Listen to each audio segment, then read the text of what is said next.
En el año 2001, Jotaro manda a Koichi Hirose, un amigo de Yosuke, a Italia para investigar a un tal Haruno Giovanna, que está conectado a la familia Joestar.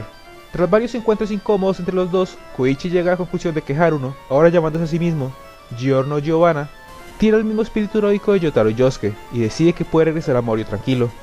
En Italia, Giorno persigue su sueño, convertirse en el líder de la mafia y convertirla en una fuerza a beneficiar al pueblo. Pronto obtiene la ayuda de Bruno Buselati, un líder de pandilla que al enterarse que su jefe vende droga a niños, decide enfrentársele. Bruno y Giorno tendrán que alcanzar al misterioso jefe que nadie conoce, permaneciendo adentro de la organización, objetivo que se volverá más complicado cuando ese misterioso jefe les encargue la protección de su hija.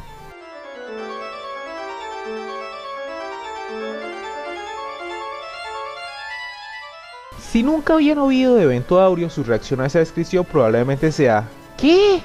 Y no los culpo. La parte 5 se siente más como un spin-off que una continuación de la trama. Casi todo el elenco tiene stands, pero en este punto ya es algo común, y aunque Giorno esté relacionado a los héroes anteriores, poco se usa esa conexión, lo que resulta en una historia que no es hasta sus partes finales que se molesta en continuar la historia de la familia Joestar.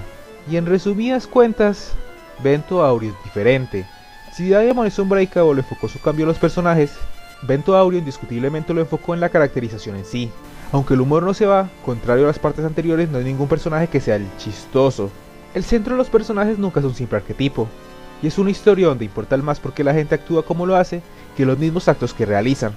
Hay conceptos más profundos en el centro del elenco, en particular la idea de pertenecer y ser aceptado es un elemento recurrente en muchas de sus historias.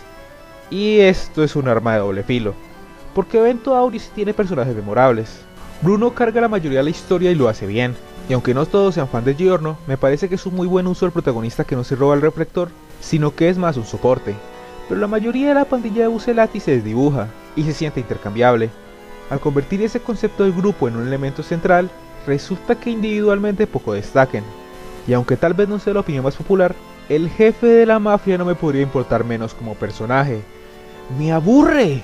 Con un giro de tono que tuvo tantos errores como aciertos, una historia que está demasiado alejada de la línea principal, un héroe que muchos consideran aburrido, y muchas peleas de stand que más que creativas son demasiado complicadas, Evento Aureo no es precisamente uno de mis arcos favoritos, y eso parece ser una opinión común aquí en Occidente, pero curiosamente Japón adora este arco, así que no sé cómo reaccionar a eso.